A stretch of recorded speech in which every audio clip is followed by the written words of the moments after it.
Noé dio un mensaje de advertencia al mundo. Le dijo que la hora del juicio de Dios había llegado y le mostró su necesidad de entrar en el refugio del arca. Este tiempo de juicio fue una prueba en la que todos tuvieron que enfrentarse con la decisión de aceptar o rechazar el mensaje. En ese instante su tiempo de gracia había terminado, la puerta del arca se cerró y cuando las aguas cubrieron la tierra, se ejecutó el juicio mediante el diluvio. Este patrón se repetirá con exactitud en los eventos del tiempo del fin, así que acompáñame al futuro.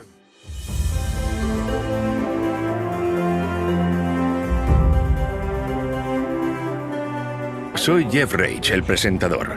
Estoy caminando sobre una línea de tiempo que abarca todo el largo de este estadio de fútbol. Cada pulgada de este campo representa un año. Como podéis ver, esta línea de tiempo realmente nos ayuda a tener una mejor perspectiva.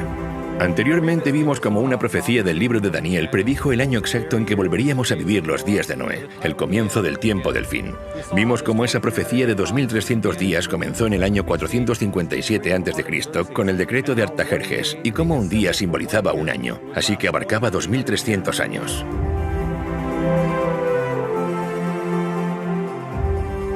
Esta profecía se extendía mucho más allá del tiempo en que Jesús vivió, hasta el año 1844.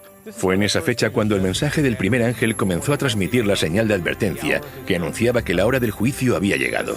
En esos días de Noé, ese tiempo de prueba duró 120 años, pero en nuestros días el mensaje del juicio ha estado anunciándose durante más de 170 años. Así como el mensaje de Noé se extendió por toda la tierra, de la misma forma el mensaje de los tres ángeles está circulando hoy alrededor del mundo, advirtiendo a sus habitantes que deben entrar en el arca del pacto eterno antes de que se ejecute el juicio final. Antes del diluvio, hubo un momento cuando el último mensaje de misericordia ya había sido dado y todas las personas delante del arca con la puerta abierta tuvieron que hacer una elección. Este es el punto donde ahora nos encontramos. Los mensajes del segundo y del tercer ángel nos advierten sobre la última gran crisis del mundo, que colocará a las multitudes de la tierra en el valle de la decisión, tal y como ocurrió en los días de Noé.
Como en los días de Noé, tercera parte, el Valle de la Decisión. Muchos pueblos en el Valle de la Decisión, porque cercano está el día de Jehová en el Valle de la Decisión. La predicación de Noé habla de un día de juicio, un día para decidir si quieres estar dentro o fuera del arca. Debes hacer tu elección. Noé fue un pregonero de justicia y al predicar y decir que en realidad el único camino que funciona es obedecer la ley de Dios, por contraste estaba condenando, por así decirlo, a los falsos sistemas de adoración. Pero lo que estaba claro es que la mayor parte de la población no estaba cómoda con los requisitos de Dios, así que los adaptaron a su conveniencia. En los días de Noé, debido a la idolatría existente y a la proliferación por todo el mundo de un sistema falso de adoración, la gente estaba dispuesta a rechazar la invitación para entrar en el arca. En nuestros días, los innumerables sistemas de adoración cosecharán un resultado similar, el rechazo del pacto eterno. Pero Dios no dejará que nadie que desee conocer la verdad sea engañado. Tanto su misericordia como su justicia demandan una clara distinción entre la verdad y el error, para que todos puedan tener la luz suficiente para tomar su decisión. Es así como el verdadero buscador de la verdad puede desechar por sí mismo el error, y aquellos que escojan no hacerlo no tendrán ninguna excusa. Con este propósito, Dios envía el mensaje del segundo ángel.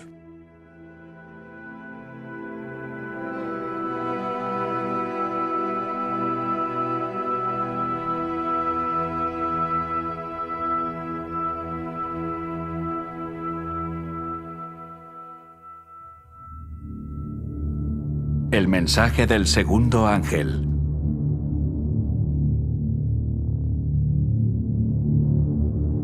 Otro ángel le siguió diciendo: ha caído Babilonia, la gran ciudad, porque ha hecho beber a todas las naciones del vino del furor de su fornicación.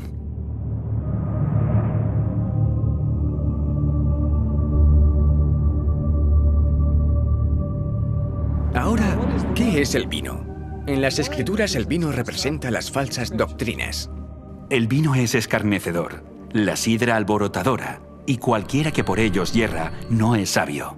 Beber de este vino es ser engañado, porque es un vino fermentado y hace que las personas se desvíen de la verdad. Así que en contraste con el mensaje del primer ángel que presenta la verdadera doctrina, Babilonia predica el vino, que es una doctrina falsa.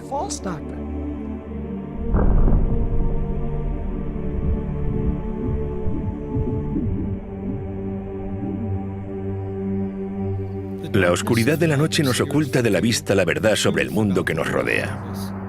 La confusión, al igual que la oscuridad, nos ha ocultado la verdad sobre el carácter de Dios.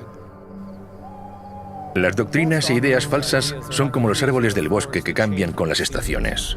Se mecen con el viento, crecen y caen a lo largo de los siglos. Existe solo una manera de disipar la oscuridad, y es con luz.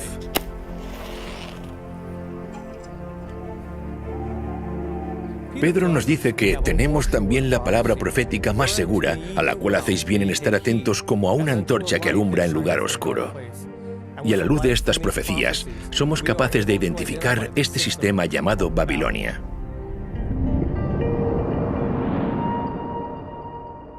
Babilonia está representada por una mujer en Apocalipsis capítulo 17. Y me llevó en el espíritu al desierto, y vi a una mujer sentada sobre una bestia escarlata llena de nombres de blasfemia, que tenía 7 cabezas y 10 cuernos. Los primeros 3 símbolos que nos ayudan a identificar a Babilonia son la mujer, la bestia y las 7 cabezas. Para poder entender correctamente estos símbolos debemos permitir que la Biblia los defina por nosotros. Esto es lo que Dios tiene que decirnos acerca del símbolo profético de una mujer. Destruiré a la bella y delicada hija de Sión. Sión fue el nombre dado al pueblo de Dios. También lo leemos en Isaías. Y diciendo a Sión: pueblo mío eres tú. Así que en el Antiguo Testamento, Dios utiliza el símbolo de una mujer para representar a su pueblo. En el Nuevo Testamento también se usa la alegoría de una mujer para representar al pueblo de Dios que conforma su iglesia. Por esto dejará el hombre a su padre y a su madre, y se unirá a su mujer, y los dos serán una sola carne. Grande es este misterio. Mas yo digo esto respecto de Cristo y de la iglesia. En el libro de Apocalipsis aparecen 2 mujeres. Una es una virgen vestida de blanco que representa la iglesia de Dios, y la otra mujer se llama Babilonia y es una ramera, lo que significa que representa una iglesia falsa. Está sentada sobre una bestia.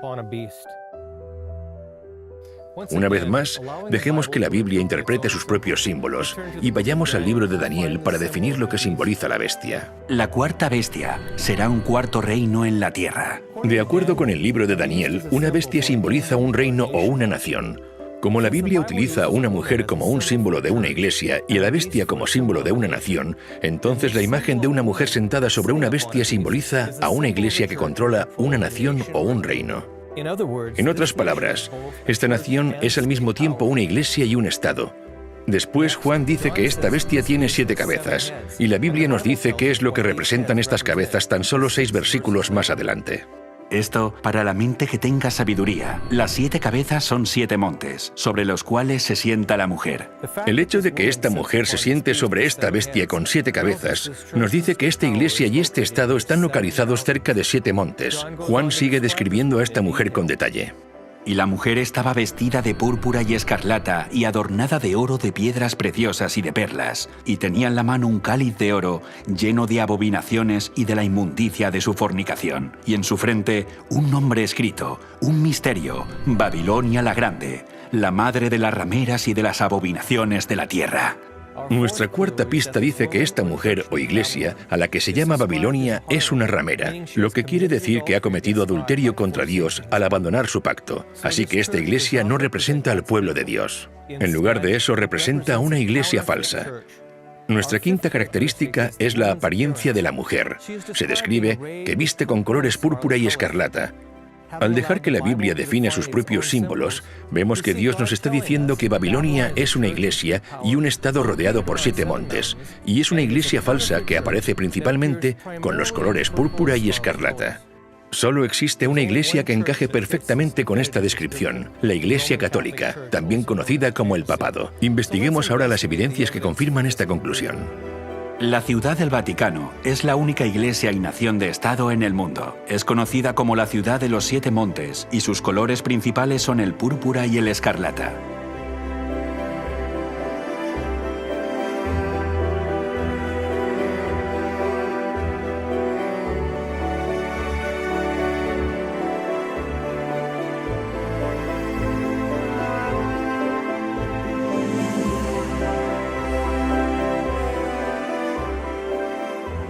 Durante la Reforma Protestante, muchos de los reformadores, incluyendo Thomas Cranmer, John Wesley, William Tyndale, John Wycliffe, Philip Melanchthon, Juan Hus, Martín Lutero y otros muchos, todos concluyeron que el papado era la ramera de Babilonia que aparecía en las Escrituras.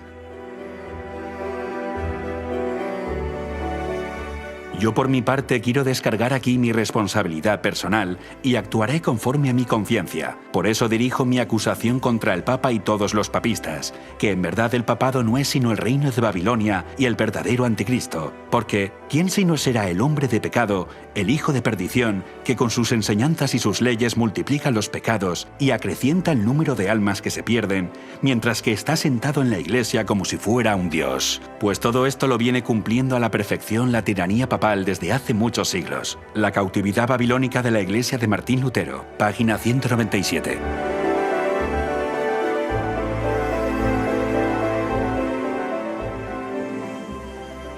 El mensaje del segundo ángel es una advertencia contra el vino de Babilonia y la influencia tóxica de sus falsas doctrinas que han engañado al mundo entero.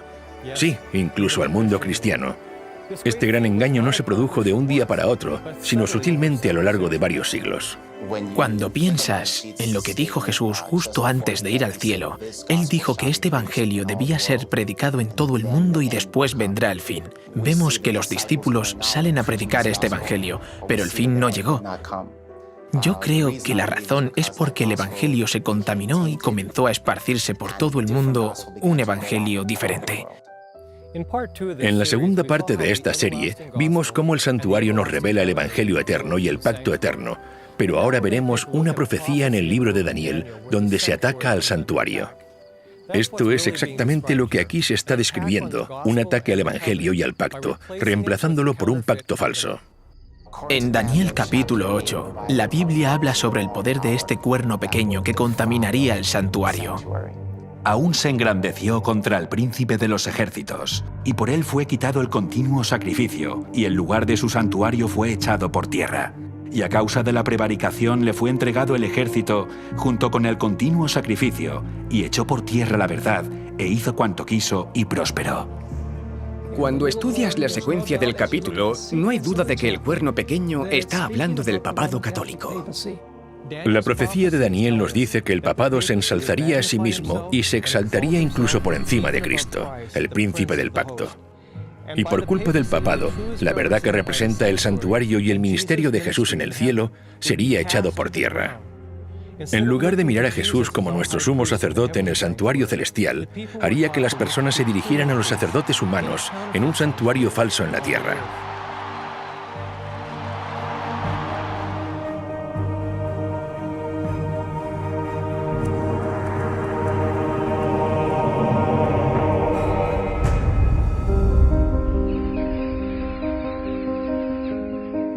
Así que encontramos que durante la Edad Media aparece en escena este poder creciente, que de hecho ataca cada una de las piezas del santuario y la verdad que representaban. El altar del sacrificio, que representaba el sacrificio de Cristo, fue atacado. En cierto sentido, fue alterado y apareció una nueva doctrina que decía que el sacrificio de Cristo no era suficiente para obtener el perdón de los pecados. Y si querías ser perdonado, tenías que pagar dinero. Necesitabas comprar indulgencias, hacer penitencias. Así que el sacrificio de Cristo era insuficiente para limpiar los pecados. Y el sacrificio de Cristo, que es solo uno, ahora se repite constantemente en cada misa, y es así como la cruz pierde todo su poder. El lavacro, que representa el bautismo, también fue alterado. Debemos arrepentirnos y ser bautizados, lo que significa que debes de tener la edad suficiente como para entender que has pecado y ser libre de arrepentirte. Pero esta enseñanza fue reemplazada por el bautismo de infantes.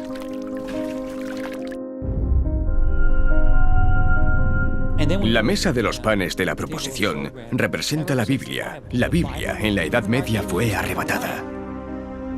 Prohibimos también que se permita a los laicos tener los libros del Antiguo y Nuevo Testamento. Les prohibimos estrictamente que posean los libros mencionados en la lengua vernácula del pueblo. Los nobles de los distritos deben buscar a los herejes en sus hogares, chozas y bosques, e incluso sus refugios bajo tierra deben ser arrasados por completo. Papa Gregorio IX en el Concilio de Toulouse, 1229 después de Cristo. Cuando quitas la palabra de Dios, quitas la verdad de Dios. Haces que la gente caiga en la superstición y consideren que la tradición está por encima de la palabra de Dios. A la gente se le dijo que no podía leer la Biblia por sí misma. En lugar del pan de vida y según las Escrituras, debemos leer la Biblia. Ahora bien, alguien más tiene que interpretarla por nosotros. Y así se perdió de vista la verdad y la importancia de que la Biblia sea nuestro fundamento.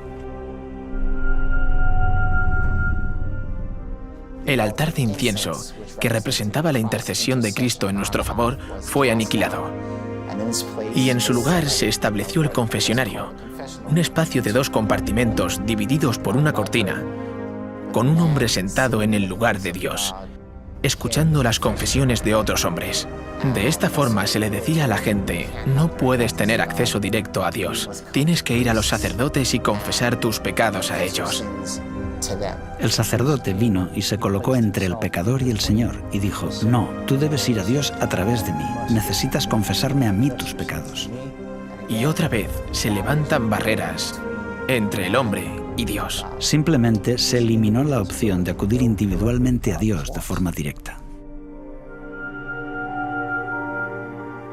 El candelabro de 7 brazos representaba a la Iglesia. También fue atacado durante las persecuciones que ocurrieron durante este periodo de tiempo conocido como la Edad Media. También trató de suprimirse la testificación, y eso es lo que representa el candelabro, el testimonio. Cualquiera que discrepara con la enseñanza de esta Iglesia dominante o de este sistema dominante era perseguido, quemado en la hoguera, torturado de muchas formas diferentes para obligarles a obedecer el sistema. Hay muchas formas diferentes en las que el santuario es derribado. Después tenemos el lugar santísimo, donde está el Arca del Pacto. Allí es donde encontramos los 10 mandamientos, dentro del arca. La Biblia dice que este poder pensaría en cambiar tiempos y la ley. Daniel 7:25. La Reforma claramente enseñaba o predicaba con arrojo que veían cómo el poder papal decía tener el derecho de cambiar su ley como representante de Dios en la tierra. La Biblia dice: acuérdate del sábado para santificarlo. Y la Iglesia Católica lo contradice: por mi divino poder anulo el sábado y te ordeno guardar el primer día de la semana. Y mirad, todo el mundo civilizado se postra en obediencia reverente a la orden de la Santa Iglesia Católica. La profecía predijo que la Iglesia Católica pensaría en cambiar los tiempos y las leyes, y que la Iglesia reconocería este hecho. El Papa tiene el poder de cambiar los tiempos, de abolir leyes y de dispensar todas las cosas, incluso los preceptos de Cristo. Cuando lees la teología de la Iglesia Católica, encuentras que el catecismo ha suprimido el segundo mandamiento. No aparece. Borraron el mandamiento que hablaba de las imágenes. No tendrás imágenes. Ahora tienen un problema porque solo tienen 9 mandamientos, así que tomaron el 10º mandamiento y lo dividieron por la mitad.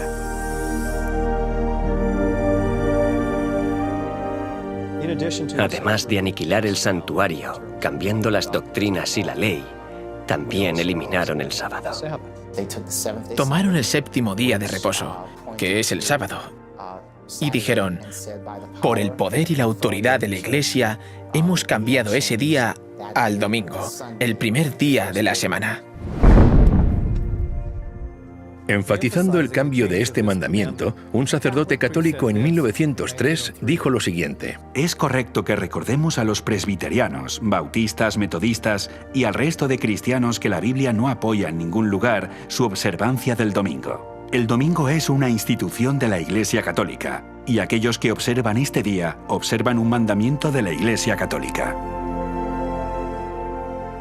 En los tiempos de la Iglesia cristiana primitiva, generalmente se entendía que guardar el sábado era parte de la vida cristiana. Y ahora se les decía que no, que el primer día de la semana es el nuevo día de reposo impuesto por la Iglesia Católica, porque ella misma dice tener el poder de hacerlo. El camino seguro siempre es el camino de las Escrituras.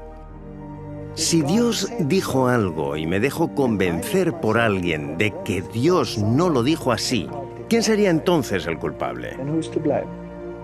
Yo soy el culpable. La idea de que el día de reposo de Dios ha cambiado es absurda cuando piensas que es el único mandamiento que empieza con la palabra recuerda. Es el que quieren hacernos olvidar, pero los mandamientos son preceptos inmutables de verdad y Él los puso en el arca del pacto. Esto se perdió durante la Edad Media. A través de los siglos, el santuario y las verdades que representaba fueron echadas por tierra. En otras palabras, fueron anuladas porque la verdad sobre el ministerio de Jesús en el cielo fue falsificado por estas falsas doctrinas de la Iglesia Católica. Hay muchas más enseñanzas falsas que conforman el vino de Babilonia, pero hay una que ataca directamente en el mismo centro del Evangelio. Es la que está relacionada con el pacto que Dios estableció con su pueblo. Jesús usó vino puro sin fermentar como un símbolo de su pacto, mientras que la Biblia describe el pacto falso de Babilonia como un vino fermentado. Cuando Jesús, en el Nuevo Testamento, establece la última cena con los discípulos, les da pan y dice, «Esto es mi cuerpo, que por vosotros es partido». Y después les da el vino, que es zumo de uva, y dice, «Esta es la sangre del pacto», o lo que es lo mismo, el nuevo pacto. Jesús dijo, «Esta es mi sangre del nuevo pacto». El vino simboliza el nuevo pacto. ¿Cuál es el nuevo pacto? Dios dice, «Pondré mis leyes en la mente de ellos, y sobre su corazón las escribiré». Cuando Babilonia ofrece este vino falso, están ofreciendo un pacto falso. Este vino está adulterado, y de acuerdo a Proverbios 31, la Biblia dice que no es de los reyes beber vino o bebidas fuertes, no sea que bebiendo olviden la ley. Así que este vino está fermentado, es impuro. Y beber de este vino te hace olvidar lo que Dios había ordenado recordar. ¿Y qué es lo que dijo Dios que recordemos? Acuérdate del día de reposo para santificarlo. Así que este es el vino que ha sido entregado al mundo en este momento.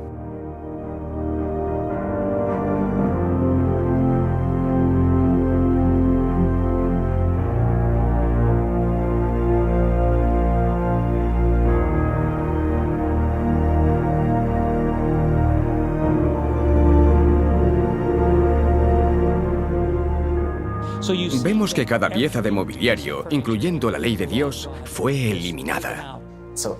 Todo lo que la Biblia dice que este poder haría, lo hizo durante el tiempo asignado a este poder.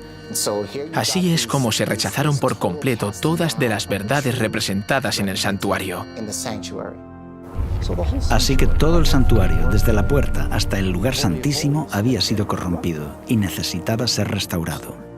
La profecía de Daniel 8:14 nos dice, hasta 2300 tardes y mañanas. Luego el santuario será purificado. En un momento concreto, todas las verdades que habían sido derribadas por el cuerno pequeño terminarían siendo restauradas. Todo el santuario es echado por tierra y pisoteado por este hombre de pecado, y la Reforma protestante lo restaura. A lo largo de un periodo de 500 años, eso es lo que sucedió. Dios comenzó a hacer que surgieran diferentes movimientos que restaurarían cada pieza de mobiliario, casi siglo tras siglo durante un periodo de 500 años. Tenemos a John Wycliffe en el siglo XV. Él tradujo la Biblia en el idioma del pueblo. Y así surgió, por así decirlo, la Reforma. Martín Lutero nace en el siglo XV. Comienza la Reforma protestante en el siglo XVI. Y en esencia restaura la verdad de que el sacrificio de Cristo es suficiente para el perdón de los pecados. No necesitas pagar dinero, no tienes que hacer penitencia. Es por la fe en su sacrificio en nuestro favor que somos perdonados de nuestros pecados. Juan Calvino aparece en el siglo XVI. Es el fundador del movimiento presbiteriano. Para Calvino la oración es muy importante. Escribió extensamente sobre la oración. Básicamente enseñó que no necesitas ir a los sacerdotes para dirigirte a Dios. Puedes comunicarte con el trono de Dios personalmente. En el siglo XVII, John Smith y Roger Williams son los fundadores del movimiento bautista. Y su mensaje especial es la restauración del modelo verdadero de bautismo. Debes arrepentirte y después ser bautizado. No puedes ser rociado. El verdadero bautismo es un símbolo de estar totalmente sumergido, totalmente enterrado y totalmente renovado a la vida. Así que el movimiento bautista restaura el modelo verdadero de bautismo. En el siglo XVIII aparece en escena John Wesley. Es el fundador del movimiento metodista y tiene un mensaje muy contundente para el evangelista laico. Tú eres la luz del mundo. Deja que tu luz brille. En esencia, el movimiento metodista añadía un elemento más a lo que habían descubierto los movimientos anteriores. Añade este elemento de evangelismo. Sal y deja que tu luz brille. Así que para el siglo XIX aún falta una pieza de mobiliario por restaurar. Es el Arca del Pacto, específicamente el descanso del séptimo día, el sábado. Fue en ese siglo cuando Dios levanta el movimiento adventista del séptimo día, que se enfocaría específicamente en la ley de Dios y el mandamiento que fue pisoteado, el día de reposo del séptimo día.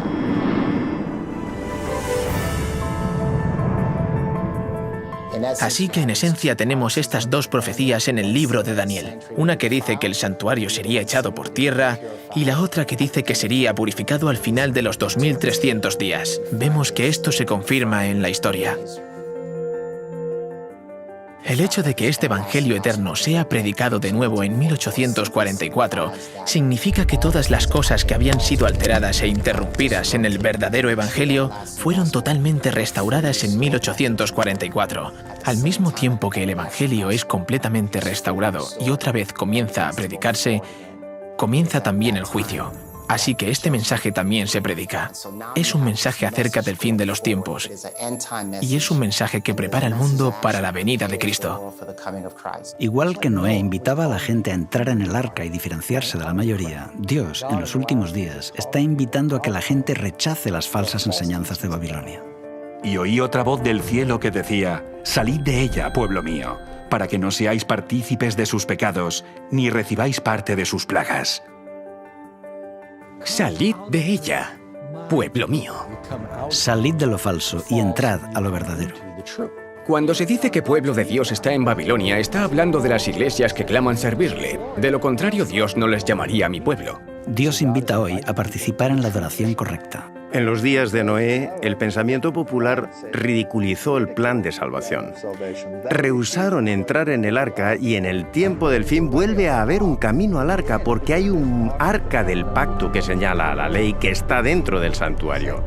Aquellos que rechacen una cosa rechazarán también la otra, pero la gente está siendo engañada. No están aceptando estas cosas por decisión propia. Así que Dios, a través de su Espíritu, da luz a las personas y se darán cuenta de las verdades de la Biblia. Tomarán una decisión y saldrán del sistema que rechaza el camino de Dios. ¿Donde estoy no se guarda el día de reposo? ¿Donde estoy no se predican los mandamientos? ¿Sabes? No estoy escuchando que estamos en la hora del juicio de Dios y entonces dicen: «¡Hey! Donde estoy no se está predicando el mensaje del primer ángel, así que ahora mismo me voy a ir.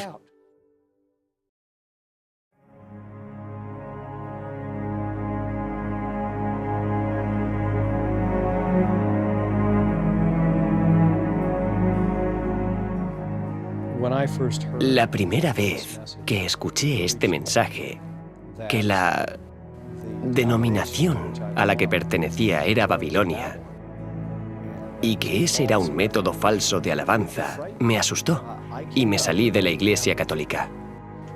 Conocí a mucha gente buena que estaba dentro de la Iglesia Católica, pero cuando vi que sus enseñanzas eran contrarias a la Escritura, no tuve elección. Como ser humano racional reflexioné y dije, bueno, la única conclusión lógica es seguir lo que Dios ha dicho en la Biblia, no la tradición de los hombres. Fue muy difícil porque toda mi familia era católica y lo siguen siendo hasta el día de hoy. Y esto es lo que necesitamos hacer que la gente conozca que Babilonia ha caído 2 veces. Y no solo el catolicismo romano, sino también las hijas de la ramera que son presentadas en Apocalipsis 17, porque ellas también se han convertido en una Babilonia espiritual. Y en su frente, un nombre escrito, un misterio: Babilonia la Grande, la madre de las rameras y de las abominaciones de la tierra. Se la describe como la madre de las rameras y abominaciones, así que ella es madre y tiene hijas, por lo que el mensaje de este segundo ángel avanza. Creo que este mensaje habla de la madre de forma genérica, pero también se refiere a las hijas. Así que, ¿quiénes son las hijas?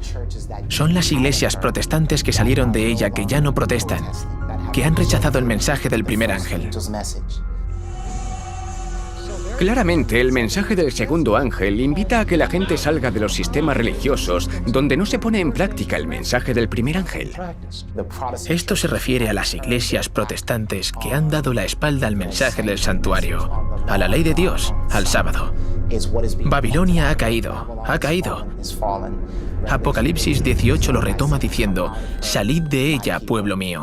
Así que hay una invitación para que el pueblo de Dios, que está en estas organizaciones caídas, salga de ellas, porque estos sistemas caídos están enseñando que hay otro camino para acceder al trono de Dios. Cuando solo hay un camino al trono de Dios, y es a través del patrón que se nos dio en el santuario.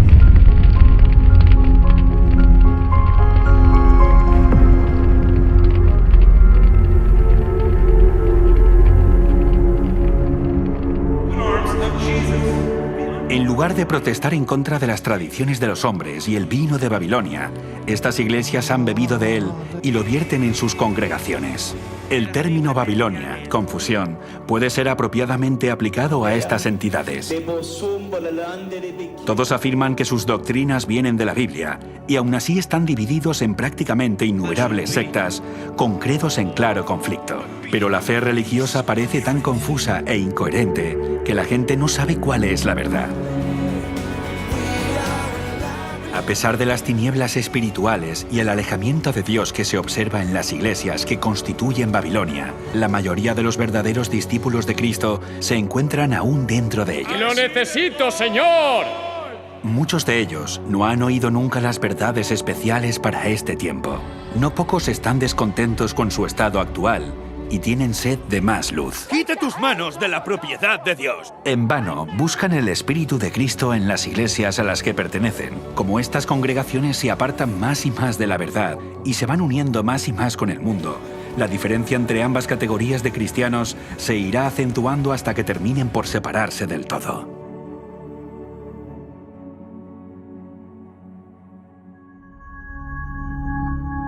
Recuerdo cuando descubrí este mensaje. Y tengo que decir que era una de esas personas que estaba en Babilonia.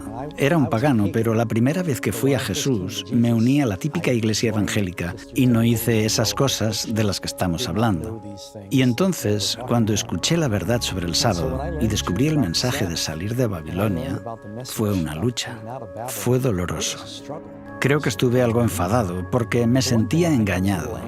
Tal vez fueron sinceros, pero los maestros no compartieron el mensaje completo conmigo. Estaba frustrado. Vi a diferentes pastores y me pregunté, ¿por qué estamos guardando el primer día de la semana cuando la Biblia claramente dice que el séptimo día es el día de reposo? Creo que pregunté esto a 10 pastores diferentes y probablemente me dieron 11 o 12 respuestas diferentes. Entre ellos no se ponían de acuerdo. Inmediatamente eso me dijo que algo estaba mal. Por otro lado, también fue difícil porque todos mis amigos estaban en esas iglesias y tenía que tomar una decisión. ¿Estoy dispuesto a perder a mis amigos? Mi empleo también estaba en riesgo. Tuve que rechazar trabajos porque guardar el día de reposo significa que lo santificas. Ese día no trabajas. Pasé por diferentes pruebas tratando de mantener mi puesto, pero al final me fui y Dios proveyó. Él me bendijo y siempre que damos un paso de fe y lo seguimos, al final será lo mejor y Él bendecirá, hará milagros para nosotros.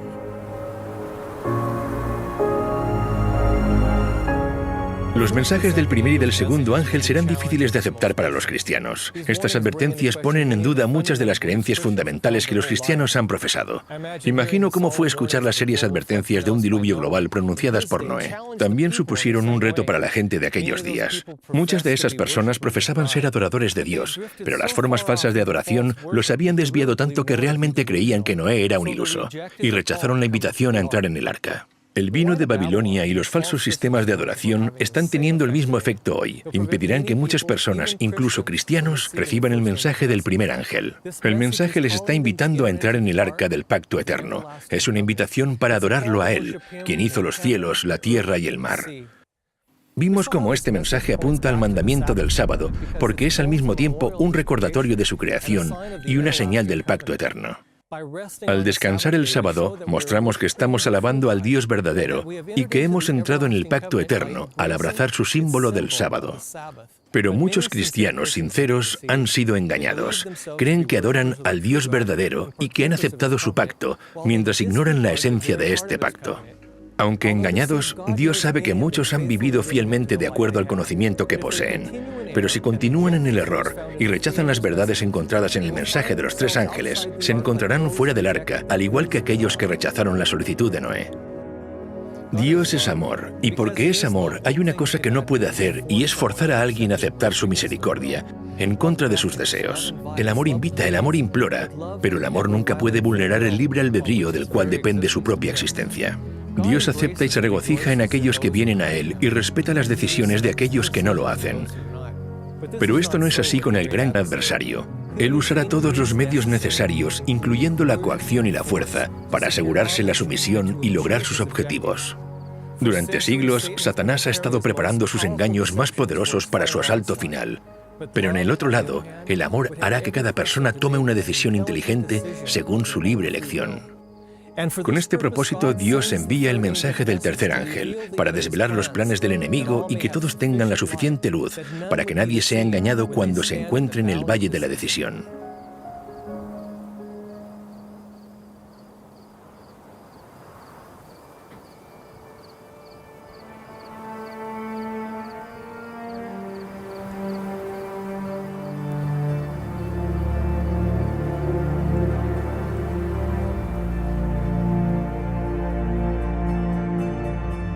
El mensaje del tercer ángel.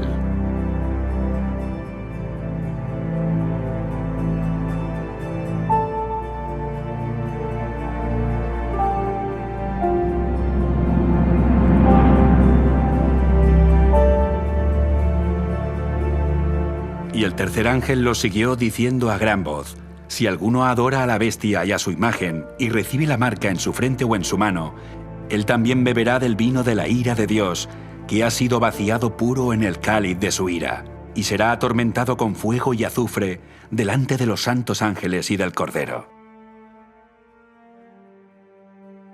Y el humo de su tormento sube por los siglos de los siglos. Y no tienen reposo de día ni de noche los que adoran a la bestia y a su imagen, ni nadie que reciba la marca de su nombre. Aquí está la paciencia de los santos, los que guardan los mandamientos de Dios y la fe en Jesús. El mensaje del tercer ángel habla de los que reciben la marca de la bestia. Realmente, aquí está la maldición más temida de todas las que encontramos en la Biblia. Es lo que les ocurre a los que reciben la marca de la bestia. Y está relacionada con la falsa adoración y un juicio para los que adoran de forma diferente a como se indica en la Biblia. Pero no es solo el mensaje del primer ángel el que invita al mundo a adorar al Creador, sino que el mensaje del tercer ángel advierte al mundo de que no adore a la bestia ni a su imagen. Así que en el tiempo del fin la cuestión va a estar claramente relacionada con la adoración. Satanás no está tratando de evitar que adoremos, está tratando de desviarnos hacia la falsa adoración. En los últimos días, Satanás y el poder de la bestia no dicen no adores, ellos dicen adora, pero adora a la bestia.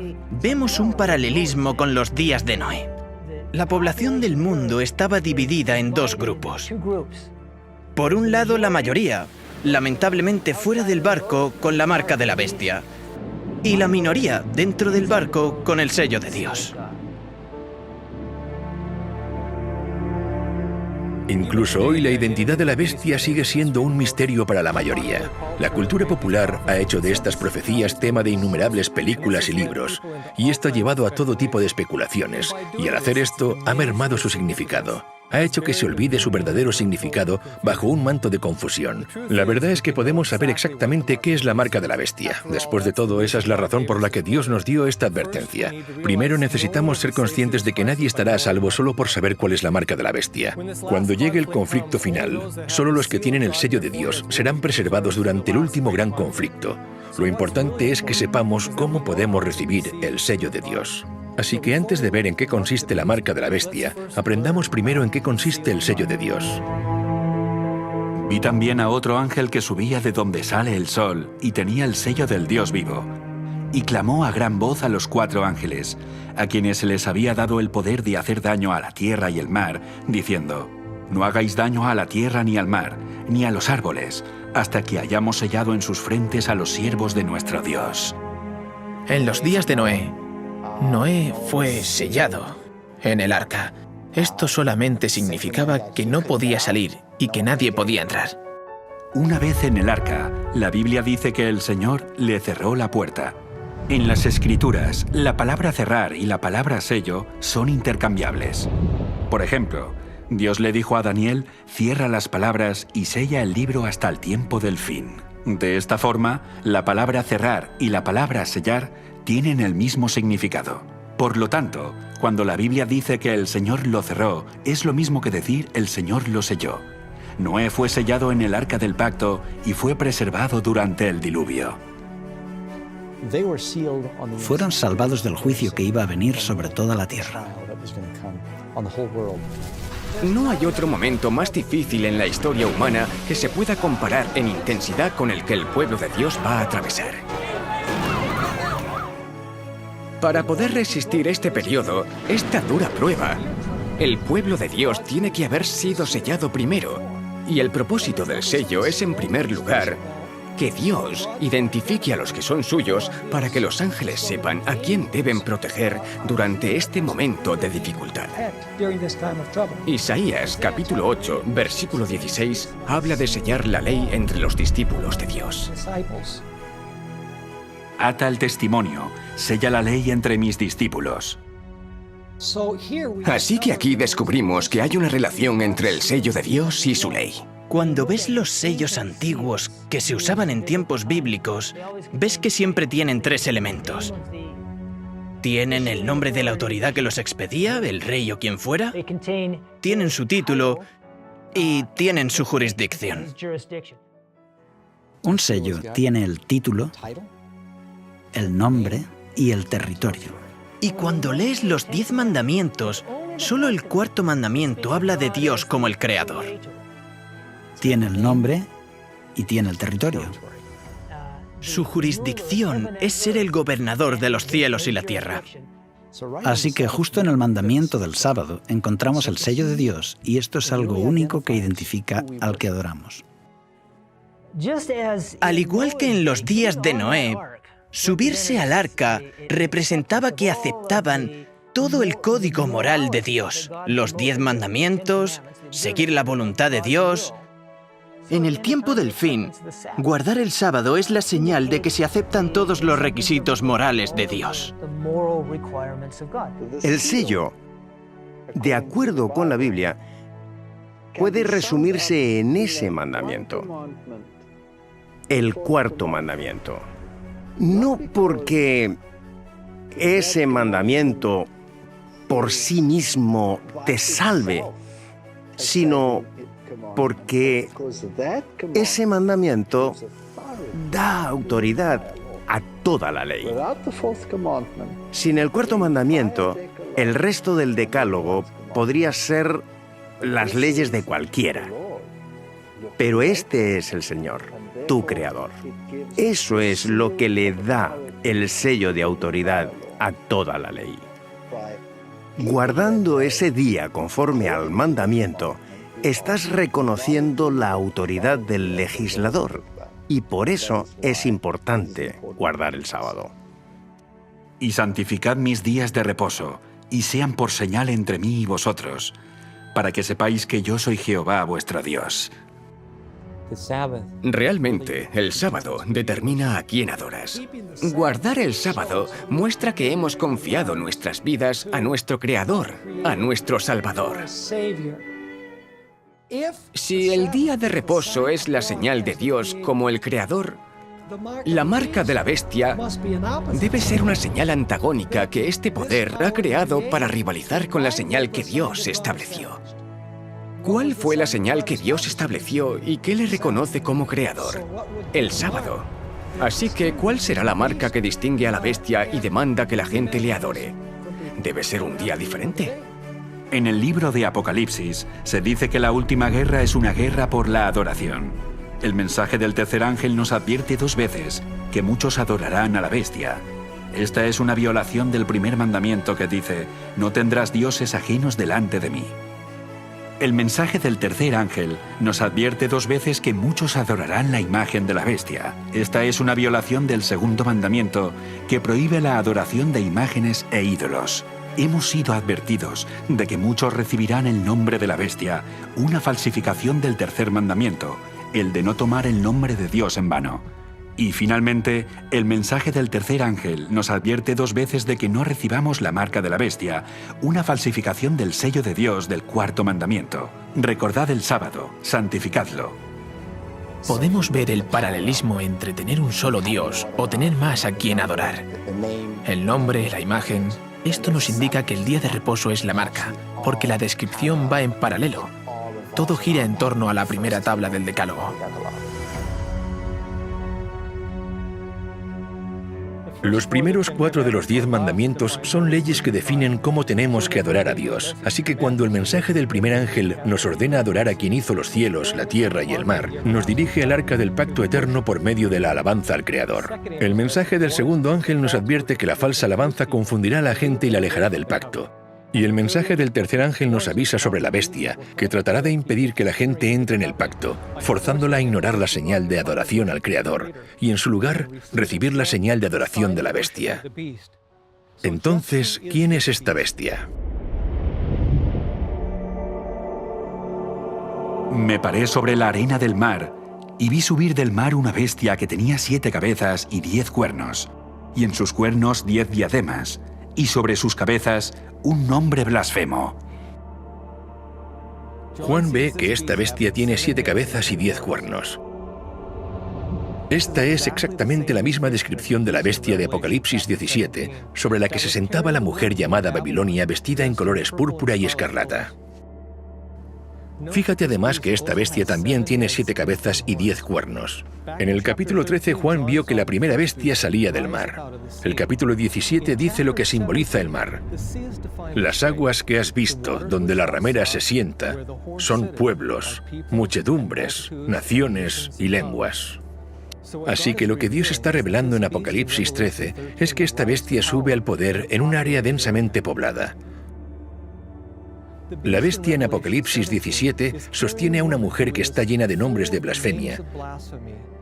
Y cuando regresamos a la bestia en Apocalipsis 13, también tiene sobre sus cabezas nombres de blasfemia. Las descripciones de estas 2 bestias coinciden porque ambas representan al mismo poder. La bestia que Juan vio levantarse del mar es la misma bestia sobre la que estaba la mujer llamada Babilonia y que ya vimos que representa al papado de la Iglesia Católica.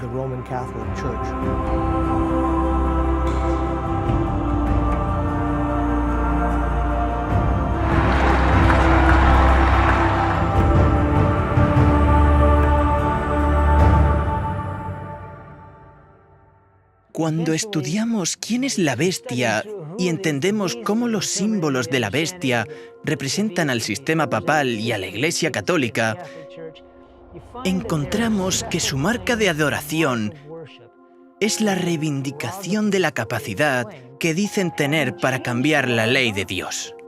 Cambiándola, la han distorsionado por completo. Han tomado el cuarto mandamiento y han hecho que se aplique no al día de reposo de la creación, no a la señal del poder y autoridad del Creador, sino al domingo. Según la Iglesia Católica, esta sería la marca de su autoridad, y esta es la marca de la bestia en el tiempo del fin. Un arzobispo de la Iglesia Católica dijo lo siguiente en 1562. Por lo tanto, la autoridad de la Iglesia no está unida a la autoridad de las Escrituras, ya que la Iglesia había cambiado el sábado al domingo, no por orden de Cristo, sino por su propia autoridad. La Iglesia Católica señala el cambio de la ley de Dios como prueba de que su autoridad está por encima de la Biblia y sostiene que este cambio es una señal de su autoridad. En 1893, la Iglesia Católica distribuyó la primera edición de un artículo que después fue renombrado El reto de Roma: ¿por qué los protestantes guardan el domingo? En esta publicación, el autor católico lanza a los protestantes esta pregunta. Aún no es demasiado tarde para que los protestantes se salven a sí mismos. ¿Lo harán? ¿Se mantendrán firmes en la doctrina protestante? ¿Tomarán verdaderamente solo la palabra escrita, solo las Escrituras como su única autoridad y única norma? ¿O todavía retendrán la doctrina y la práctica indefendible, contradictoria y suicida, de seguir la autoridad de la Iglesia Católica y llevar la señal de su autoridad? ¿Guardarán el día de reposo del Señor, el séptimo día, de acuerdo a la Escritura? ¿O guardarán el domingo de acuerdo a la tradición de la Iglesia Católica? Eliminar aquello que nos recuerda la autoridad de Dios como Creador, rechazar la señal de la fe, la supresión de esas cosas, ataca a los cimientos de nuestra relación con Dios y todo lo que esto conlleva. El acto más desafiante que puede haber para desafiar la autoridad de Dios es cambiar su ley, porque la ley es la base de su gobierno. El papado reclama este cambio como una señal de su autoridad. Aquellos que adoren al Creador honrarán el día que Dios santificó como la señal de su autoridad y de que forman parte del pacto. Y aquellos que pisoteen la ley de Dios para obedecer una representación humana recibirán la marca de la bestia, porque aceptan la señal de lealtad al poder que escogieron obedecer, en lugar de obedecer a Dios. Este es el centro del conflicto en esta última guerra por la adoración. Conforme esta crisis se intensifica y se hace universal, cada persona recibirá la señal del poder que decidieron obedecer, en la frente o en la mano. La marca será tanto en la frente como en la mano. Ahora bien, para entender realmente lo que esto implica, tenemos que leer Deuteronomio capítulo 6. Y estas palabras que yo te mando hoy estarán sobre tu corazón, y las repetirás a tus hijos, y las atarás como una señal en tu mano, y estarán como frontales entre tus ojos. Así que primero necesitamos entender qué significan estas palabras, que son los mandamientos que acababan de ser dados en el capítulo anterior. En Éxodo capítulo 13, versículo 9, dice lo mismo. Y también en Deuteronomio 11. La ley de Dios debe estar en tu mano y como frontales entre tus ojos. Y eso añade un nuevo significado a la marca de la bestia. La marca en la frente significa que conscientemente has tomado la decisión de no seguir a Cristo. Hablamos de símbolos. En la mano significan tus acciones y en la frente tu fe y tu forma de adorar. Puedes recibir la marca de cualquiera de las dos formas. Puede que conscientemente no estés de acuerdo con ella, pero la recibes porque dices, realmente no estoy de acuerdo, pero voy a hacerlo porque no quiero perder mi vida. El texto dice que está en la mano y en la frente. Tienen la ley y el pacto de la bestia en su forma de actuar y en su forma de adorar. En esta guerra por la adoración, la bestia tiene un aliado poderoso. Después de ver la primera bestia levantarse del mar, Juan ve otra bestia y dice que esta segunda bestia es la que forzará al mundo a adorar a la primera bestia. Después vi otra bestia que subía de la tierra y tenía 2 cuernos semejantes a los de un cordero, pero hablaba como dragón. Y ejerce toda la autoridad de la primera bestia en presencia de ella y hace que la tierra y los moradores de ella adoren a la primera bestia, cuya herida mortal fue sanada. Instigar a que alguien haga algo significa que estás utilizando la fuerza, y en esta profecía la segunda bestia usará su poder para provocar o forzar a los habitantes de la tierra a que adoren a la primera bestia.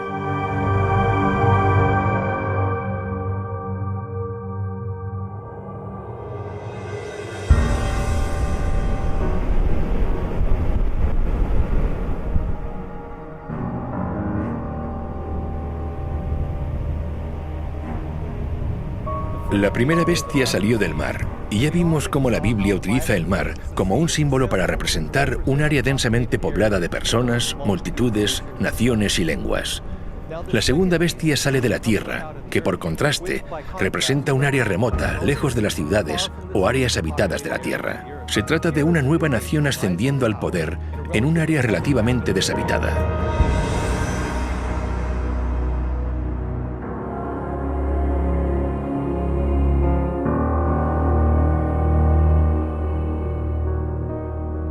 Además, esta bestia tiene 2 cuernos como los de un cordero. A través de la Biblia vemos que el cordero es un símbolo que representa a Jesús, el Cordero de Dios. Así que cuando se describe la segunda bestia con 2 cuernos como los de un cordero, estaríamos buscando sin equivocarnos a una especie de nuevo Cristo o a una nación cristiana ascendiendo al poder en un área deshabitada. Sin lugar a dudas, hay solo una nación que cumple estos requisitos. Y no es mera coincidencia que a menudo se la considere la nación más poderosa e influyente del mundo, los Estados Unidos de América.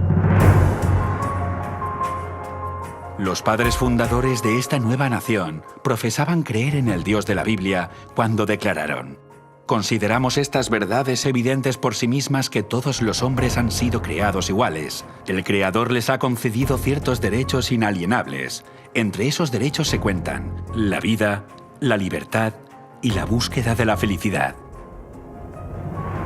La primera enmienda a la Constitución de los Estados Unidos de América no solo manifiesta fe en el Creador, sino que también garantiza las libertades civiles y religiosas. Declara: el Congreso no podrá hacer ninguna ley con respecto al establecimiento de la religión, ni prohibiendo la libre práctica de la misma. Este nuevo gobierno se estableció para evitar la intolerancia religiosa y la persecución que había prevalecido en Europa por tantos siglos, para impedir que la Iglesia controlara al Estado y que el Estado controlara a la Iglesia. Jesús dijo: «Dad pues a César lo que es de César y a Dios lo que es de Dios». Estos principios cristianos, escritos en los documentos de los fundadores de los Estados Unidos, fueron el secreto de su éxito. Millones huyeron a América para poder adorar de acuerdo a los dictados de su conciencia. Pero la Biblia declara que se avecinaban cambios. Cuando Juan vio a esta bestia salir de la tierra, dice que era como un cordero, pero hablaba como dragón. Justo en el siguiente versículo leemos que esta bestia, que son los Estados Unidos de América, hace que la tierra y los moradores de ella adoren a la primera bestia. Las profecías declaran que los Estados Unidos de América, a menudo considerados la autoridad civil del mundo más poderosa, unirá sus esfuerzos con la Iglesia Católica, que es considerada como la autoridad moral y espiritual más sobresaliente del mundo. La bestia que representa a la Iglesia y la otra bestia que representa al Estado se unirán y pisotearán las libertades civiles y religiosas sobre las que se fundaron los Estados Unidos.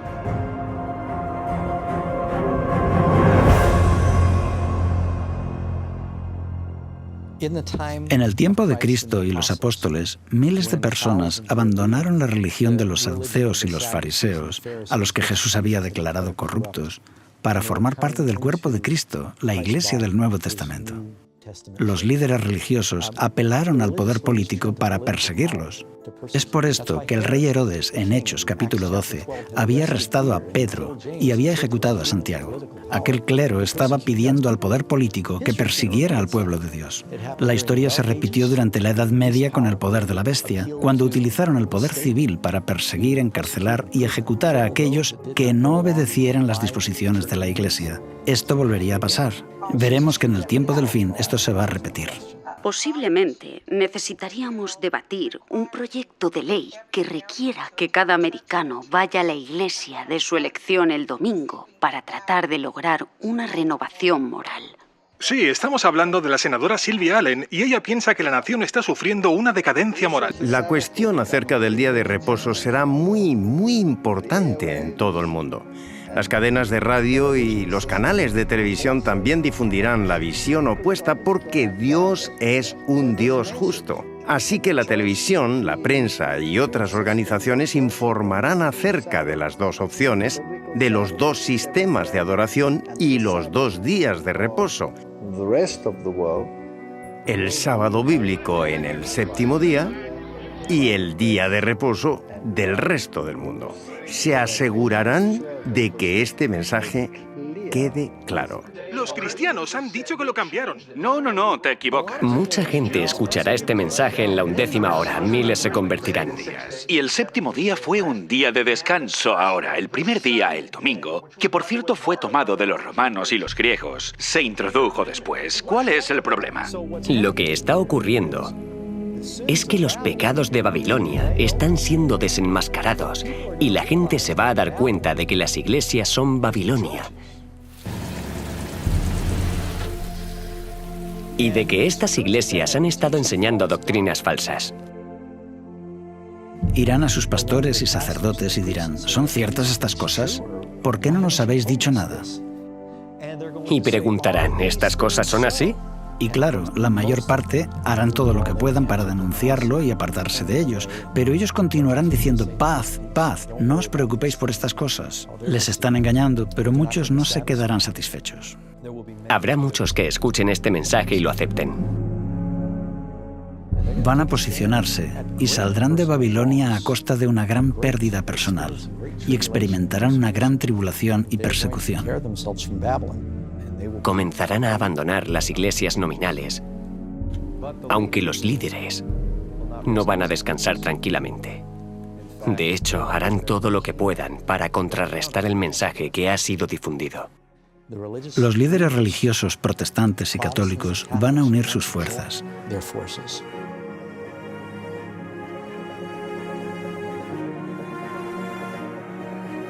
Probablemente habrá una gran confusión financiera en el mundo. Tal vez desastres naturales. Dirán que todas estas calamidades están ocurriendo porque estas personas son unos rebeldes, siguen su propia interpretación de la Biblia y apelarán al poder civil. Estos líderes de la Iglesia, estos líderes protestantes, se unirán al Estado y formarán una imagen de la bestia. La Iglesia y el Estado se darán la mano. Sé que suena imposible en un país con la primera enmienda, donde el Congreso no puede crear leyes estableciendo una religión o prohibiendo el libre ejercicio de ella. Pensamos, ¿cómo puede llegar a ocurrir esto en los Estados Unidos de América?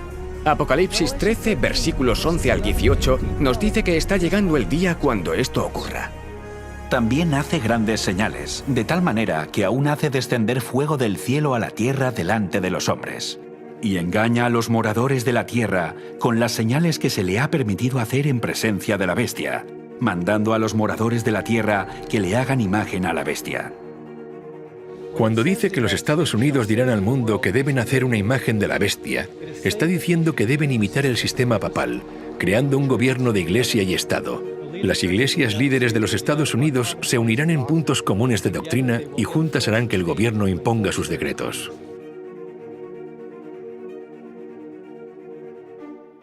Los líderes religiosos en los Estados Unidos presionarán fuertemente para establecer una ley dominical a nivel nacional.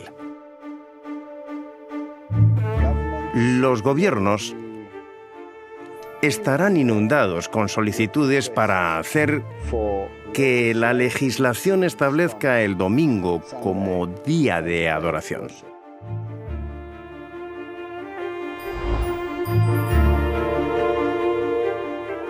Esto terminará derivando en una ley dominical en todo el mundo. Esto se ve en diferentes momentos de la historia de Daniel. Se estableció una ley y tuvieron que escoger.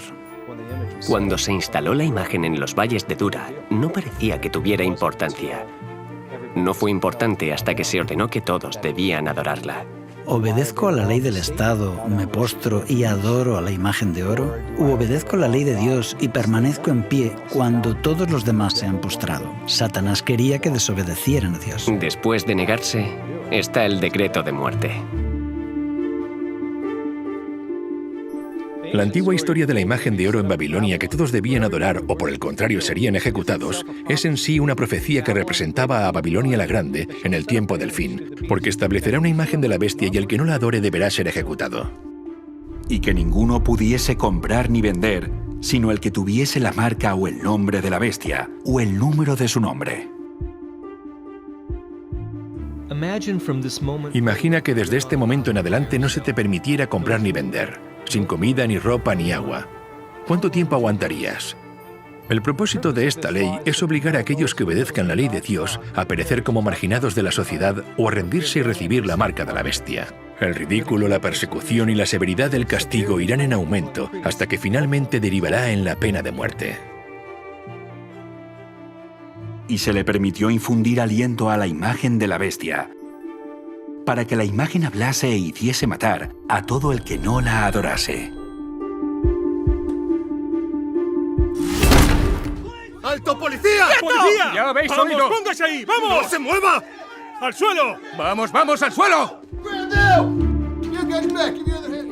Y la Iglesia instigará a que aquellos que no obedezcan esta ley sean perseguidos.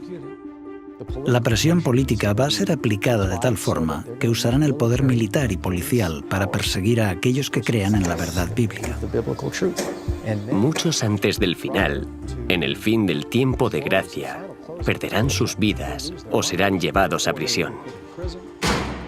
El problema del mundo es lo que lo controla. Hay solo una minoría que tiene el mensaje de fe en la justicia de Dios. Es el mensaje de Noé y es un mensaje de esperanza. Es un mensaje de salvación, pero también es un mensaje de juicio. La elección final es del hombre, que debe decidir entre la ley dada por Dios y la ley dada por el hombre. Y el catolicismo dice exactamente lo mismo. Dice que la decisión está entre el sábado bíblico y el día de reposo papal.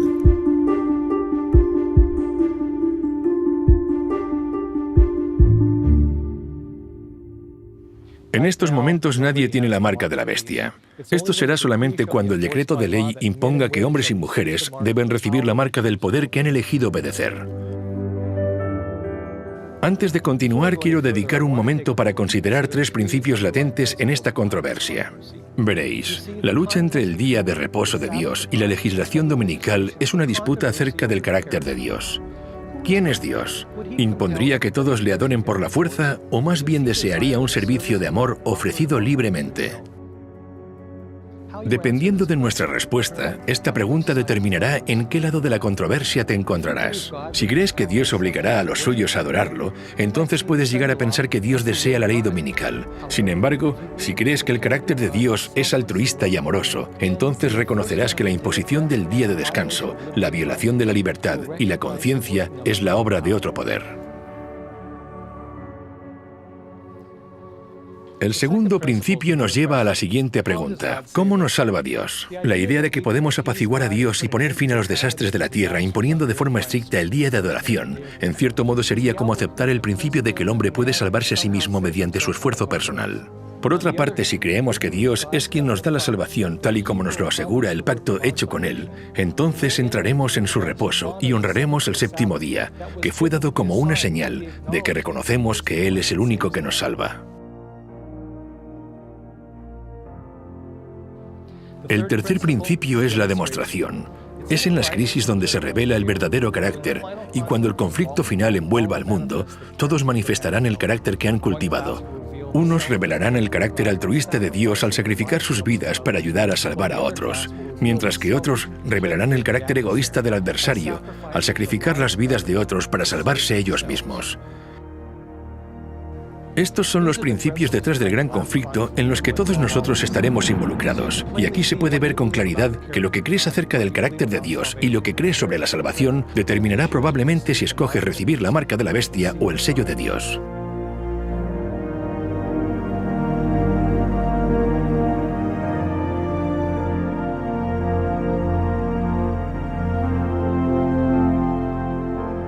Ahora mismo el mensaje de los tres ángeles está anunciando la hora del juicio final, advirtiéndonos de los eventos que rodean el cumplimiento del juicio que está por llegar. No sabemos cuándo tendrán lugar los eventos, no sabemos el año exacto, pero sea cuando sea, sabemos que sucederán pronto y sobrevendrán rápidamente. Veamos un panorama detallado de estos eventos finales. Ahora mismo los eventos que ocurren en el mundo están confluyendo para suscitar la crisis de la marca de la bestia, tal y como la Biblia lo predijo. Y será entonces cuando se agote el tiempo de prueba, seguido por la ejecución del juicio y la segunda venida de Cristo. En los días de Noé, el mundo entero se encontraba en el valle de la decisión, pero cuando todos habían tomado su decisión de aceptar o rechazar el refugio del arca, la puerta de la misericordia se cerró. En ese momento, su decisión fue sellada. Todos habían elegido aceptar o rechazar la invitación para entrar en el refugio del pacto eterno, y muy pronto la puerta se volverá a cerrar de nuevo para siempre.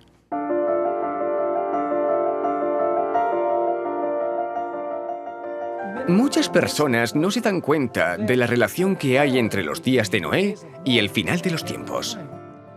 No tanto por la propia destrucción y la crueldad que existía en el mundo, sino que el verdadero paralelismo se encuentra en el momento en que la puerta se cierre.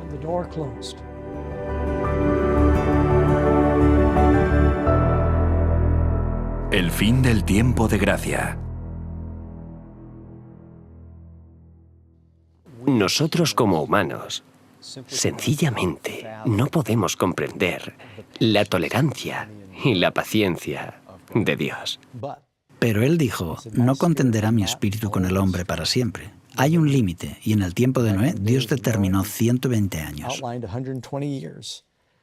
¿Por qué no aniquiló a los impíos en ese momento? Es porque Él ama su creación. Él tiene que demostrar que Él da al impío todas las oportunidades y que tiene paciencia. Pero llega un punto donde el tiempo de gracia termina y vemos que la puerta del arca se cierra. Creo que justo ahora estamos llegando al fin del tiempo de gracia de Dios y de la misericordia para esta generación. El mensaje de Noé se da a través del mensaje de los tres ángeles. Y llegará el momento cuando ese mensaje ya no se dará más. Los impíos no se perdieron cuando comenzó a llover. Se perdieron cuando la puerta se cerró. Entonces Noé se salvó. Él fue sellado, pero el destino de los que quedaron fuera estaba ya fijado. Pero la gente no lo sabía. Vieron que la puerta se cerró, pero se burlaban de Noé, sin darse cuenta de que ya no tenían oportunidad de salvarse. Aunque el tiempo de gracia había terminado, el hombre estaba todavía en la tierra. En el tiempo del fin volverá a haber un momento cuando la gracia se haya terminado, pero el hombre esté aún en la tierra. El juicio se ha terminado. El juicio hace que una nación, un pueblo, sea destruido. Pero aún no se ha ejecutado la sentencia. Esto es lo que sucederá en el tiempo del fin. Muchos cristianos creen que la posibilidad de salvación terminará después de que Jesús regrese. Pero el hecho de que la puerta se cerrara en el tiempo de Noé nos muestra que esto no es verdad. La puerta de la salvación se cerrará antes de la segunda venida y leemos esto en Apocalipsis capítulo 22. El que es injusto, sea injusto todavía. El que es inmundo, sea inmundo todavía. Y el que es justo, practique la justicia todavía. Y el que es santo, santifíquese todavía. Y sabemos que Jesús aún no ha llegado en este momento, porque justo después de esto dice: He aquí, yo vengo pronto. Y en ese preciso momento, la paciencia de Dios se agotará, al igual que ocurrió en el tiempo de Noé. Así que Dios pide que nos preparemos, no para la segunda venida de Cristo.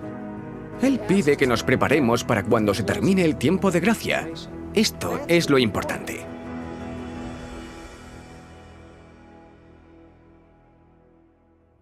En estos momentos, el veredicto de nuestro caso aún está siendo investigado en el juicio celestial, porque la puerta al refugio del pacto eterno aún está abierta, y esa puerta es Jesús. Yo soy la puerta. El que por mí entrare será salvo. Jesús también habló de la puerta de la salvación en el libro de Apocalipsis. He puesto delante de ti una puerta abierta, la cual nadie puede cerrar, aunque tienes poca fuerza. La razón por la que Noé no cerró la puerta del arca es porque representaba la puerta de la salvación y ningún hombre podía cerrar esta puerta. Imagina la fe de Noé al haber preparado un arca durante 120 años sabiendo que no tenía forma de cerrar la puerta. Él confió en que Dios cumpliría su promesa, y es así como ocurrió en los días de Noé, porque leemos que Jehová le cerró la puerta. Cuando el juez golpea con su mazo, el caso está cerrado y la investigación ha terminado. De la misma forma, el cierre del arca mostró que el caso de cada individuo había sido determinado. Todos habían escogido aceptar o rechazar la promesa de misericordia. Para entender cómo Dios cerró la puerta de la salvación al final de los tiempos, necesitamos abrir nuestro libro de texto, El Santuario, y veremos cómo Jesús, en este momento, está manteniendo la puerta abierta. Porque no entró Cristo en el santuario hecho de mano, figura del verdadero, sino en el cielo mismo, para presentarse ahora por nosotros ante Dios. Él está en la presencia de Dios. Está allí como nuestro mediador. En estos momentos tenemos un mediador que está intercediendo. Él vive para interceder por nosotros. Un día la intercesión terminará y Él se marchará. El sumo sacerdote saldrá del lugar santísimo. El incensario será derribado. En este momento, no hay más mediador. Y por lo tanto, no puede haber más perdón de los pecados.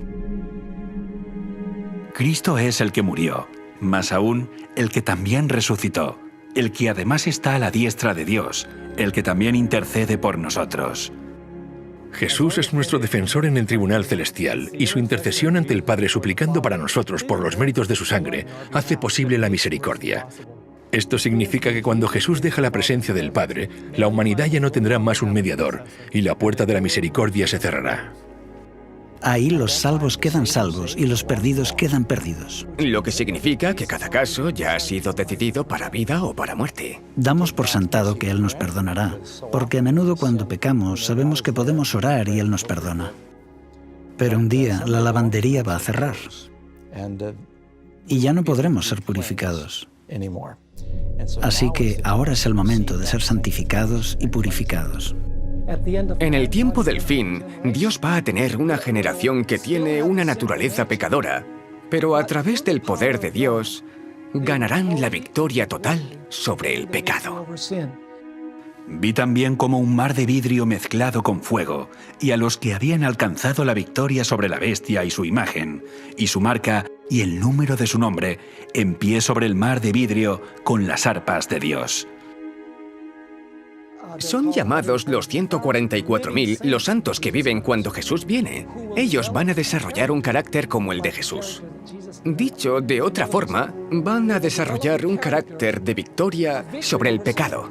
La victoria sobre el pecado es la victoria sobre el egoísmo. La vida de Jesús fue una corriente ininterrumpida de servicio altruista a Dios y al hombre. Cuando el pueblo de Dios es perfeccionado, sus vidas también serán de servicio altruista, libres de todo egoísmo, puesto que el verdadero carácter cristiano se consigue cuando el impulso de ayudar y bendecir a otros brota constantemente desde dentro. Este es el carácter que desarrollará el pueblo de Dios. Serán las peores circunstancias en la historia de la tierra, a menos que encontremos refugio en Cristo antes de que termine el tiempo de gracia. No habrá refugio durante el tiempo de dificultad.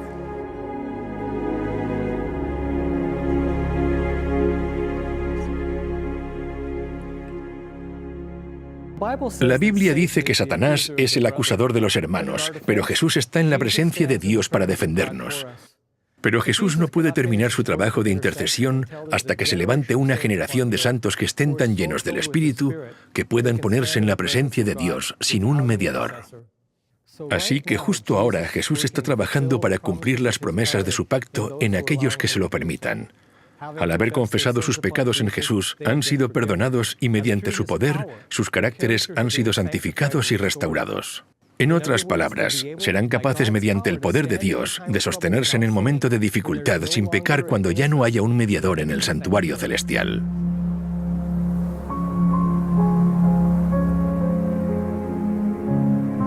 Para hacernos una idea de lo que ocurrió con Noé y su familia cuando entraron en el arca, la puerta se había cerrado y durante 7 días no pasó nada.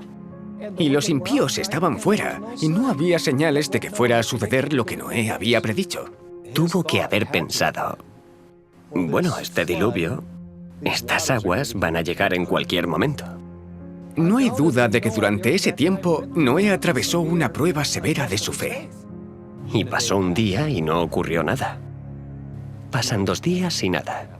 Yo creo que Noé comenzó a extrañarse. Él pensó, bueno, quizá estaría equivocado. Y después de 7 días, fue cuando vino el juicio. En el tiempo del fin ocurrirá lo mismo. El pueblo de Dios pasará por un momento de gran dificultad.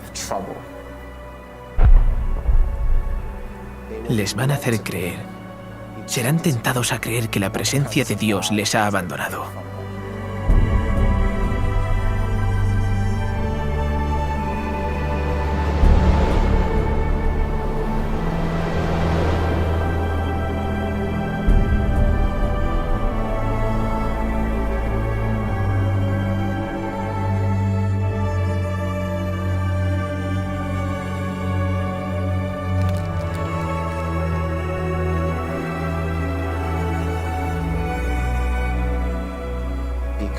A consecuencia del caos y de sus propios pecados que cometieron en su vida pasada. Mira mi vida, no es lo que debió haber sido, y pasarán por ese momento de dificultad, que es un trance de auténtica agonía mental. ¿Se terminó el tiempo de gracia? ¿Soy salvo?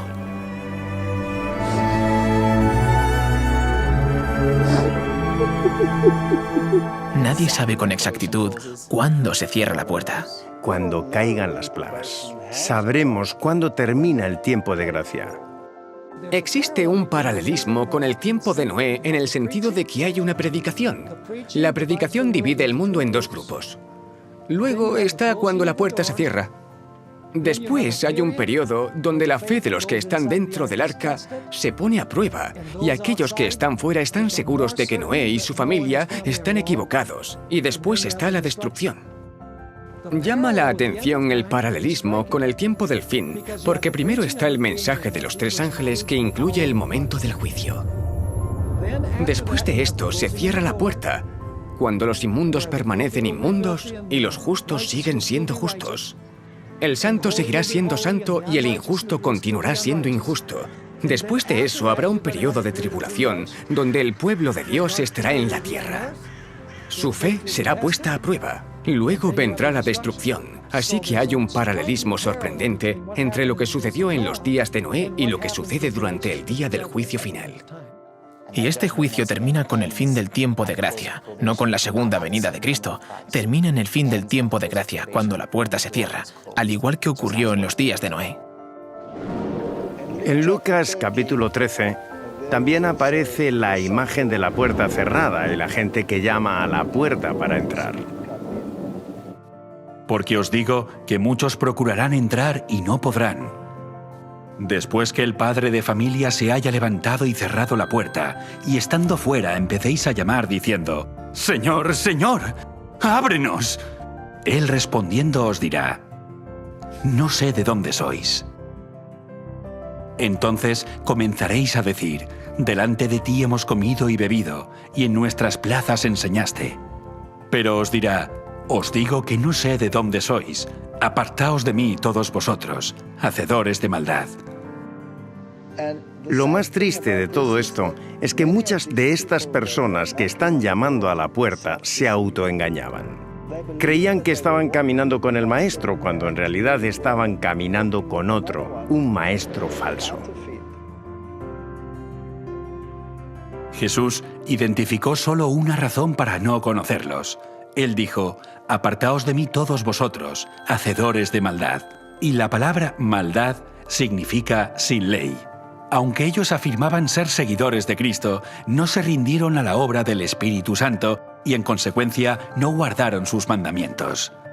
La Biblia dice: «Pues este es el amor a Dios, que guardemos sus mandamientos, y sus mandamientos no son gravosos». En Primera de Juan dice que el que dice yo le conozco y no guarda sus mandamientos, el tal es mentiroso y la verdad no está en él.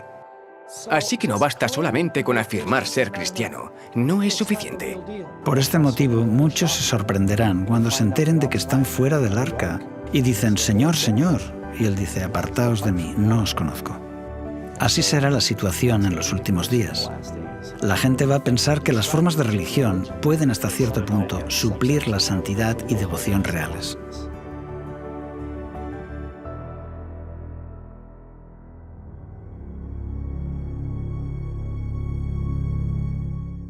Cuando Dios cerró la puerta del arca, la gente ya había tomado su decisión. Algunos decidieron entrar y otros decidieron estar fuera. La sentencia dada a cada uno fue decidida libremente por ellos mismos. La puerta se cerró solo después de que todo el mundo hubiera tomado su decisión. La ejecución del juicio vino después, cuando comenzó a llover. Llovió durante 40 días. Y la Biblia dice que se rompieron todas las fuentes, en plural, del gran abismo. Eso suena a un gran evento catastrófico, y cuando comenzó fue como un estallido que originó primero una grieta en la corteza terrestre, y esta agua bajo una gran presión con todos estos billones de toneladas de rocas por encima, se rompió y salieron disparados hacia la atmósfera a kilómetros de altura. Esto causó una lluvia como no nos podemos imaginar. Conforme esta agua se disparaba a través de esta grieta a gran presión y a gran velocidad, se producía una erosión masiva. Por ejemplo, el sitio donde hoy se encuentra la dorsal mesoatlántica. Esta dorsal que rodea la Tierra pudo ser la primera grieta por donde la Tierra se rompió. Creo que si ahora pudiéramos ver lo que le sucedió a la Tierra durante el diluvio, nos daría miedo. ¿Cómo se debieron sentir los que no estaban en el arca mientras se enfrentaban al juicio de Dios? El juicio que aparece en Apocalipsis 14, versículos 6 y 7, intenta llamar la atención de las personas hacia el Creador, quien había hecho los cielos, la tierra, el mar. Pero aquí, en Apocalipsis 14, encontramos en el mensaje un nuevo matiz. Dice, y las fuentes de las aguas. Esto nos recuerda al diluvio. El año 600 de la vida de Noé, en el mes segundo, a los 16 días del mes, aquel día fueron rotas todas las fuentes del gran abismo, y las cataratas de los cielos fueron abiertas. Aquí es cuando aparece la idea de las fuentes de las aguas. Se abren grandes abismos, y Dios ejecuta el juicio en el mundo por medio del agua. El mensaje del primer ángel nos dice que alabemos a quien hizo las fuentes de las aguas, las mismas aguas que inundaron la tierra. Así que después de que el mensaje del primer ángel anuncie la hora de su juicio, nos recuerda que Dios, una vez más, juzgará el mundo como lo hizo en los días de Noé. La forma de ejecutarlo fue mediante un diluvio universal, pero ahora, en el tiempo del fin, es mediante las últimas 7 plagas. En los días de Noé, el mundo fue destruido mediante un diluvio. Pero en el tiempo del fin, esto se producirá mediante lo que la Biblia llama las 7 plagas postreras. El mensaje del segundo ángel dirige esta advertencia al pueblo de Dios que aún está dentro de las iglesias caídas, diciendo: «Salid de ella, pueblo mío, para que no seáis partícipes de sus pecados, ni recibáis parte de sus plagas». Dios tiene un pueblo, puede estar disperso en diferentes iglesias, pero saldrán de ellas. Aquellos que queden en Babilonia recibirán las plagas, esto se dice claramente. El mensaje del tercer ángel también nos advierte sobre estas plagas, diciendo que si alguno adora a la bestia y a su imagen, y recibe su marca en su frente o en su mano, él mismo debe beber del vino de la ira de Dios, que ha sido vaciado puro en el cáliz de su ira. En el siguiente capítulo, la Biblia define la ira de Dios como las últimas 7 plagas. Vi en el cielo otra señal grande y admirable, 7 ángeles que tenían las 7 plagas postreras, que son las últimas, porque en ellas se consumaba la ira de Dios. Las plagas realmente son la intensa ira de Dios sin mezcla de misericordia. Y no soy yo el que lo dice. Lo dice la Biblia. Será el peor periodo de la historia del mundo. Dios está sufriendo durante mucho tiempo, pero hay un límite que el hombre no puede cruzar. Y cuando ese límite se alcance, las plagas caerán. No necesitamos preguntar cuál es ese límite, porque David en el libro de Salmos nos dijo: Tiempo es de actuar, oh Jehová, porque han invalidado tu ley. Durante la crisis de la marca de la bestia, la humanidad aprobará una ley que fuerce a las personas a quebrantar la ley de Dios y la anule. Será en ese momento cuando Dios intervendrá, al igual que lo hizo en Egipto. El faraón hizo una ley. Le dijo a Moisés: vosotros les hacéis cesar. En hebreo es Sabbat. Tú, Moisés, haces que la gente guarde el sábado. Aumenta el trabajo que deben hacer y crea una ley antisábado. Así que el faraón hizo una ley y como consecuencia vinieron las plagas. El nuevo faraón hará una ley similar y como resultado vendrán las plagas.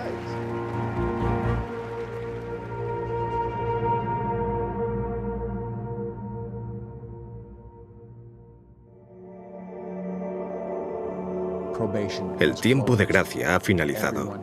Todos han tomado su decisión. Y ahora comienza a ejecutarse el juicio para que se vean los resultados de la decisión que han tomado.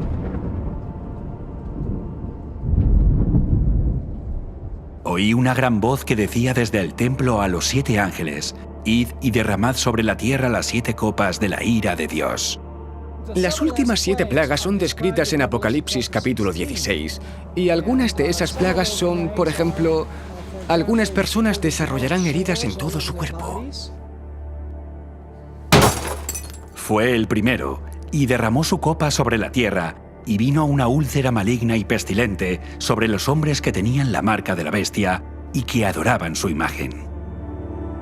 El océano se convertirá en sangre, y todos los animales que están en los mares morirán. El segundo ángel derramó su copa sobre el mar, y éste se convirtió en sangre como de muerto, y murió todo ser vivo que había en el mar.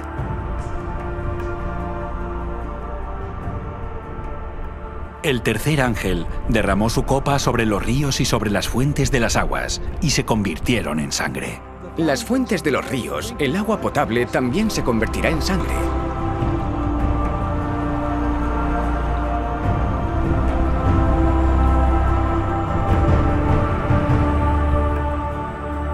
El sol quemará toda la vegetación con calor, un calor terrible. El cuarto ángel derramó su copa sobre el sol, al cual fue dado quemar a los hombres con fuego.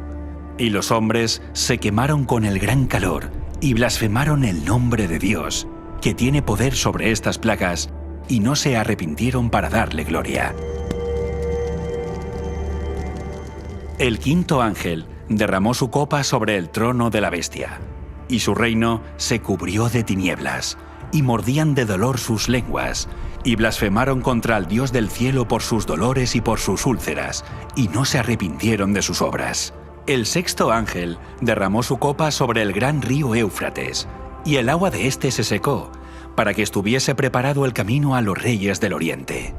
Y claro, durante la sexta plaga, que el río Éufrates se seque significa que las multitudes van a retirar su apoyo a los líderes religiosos, y en este momento se volverán en contra de los líderes religiosos. Pero debo subrayar que esto tiene lugar después de que el periodo de prueba haya terminado.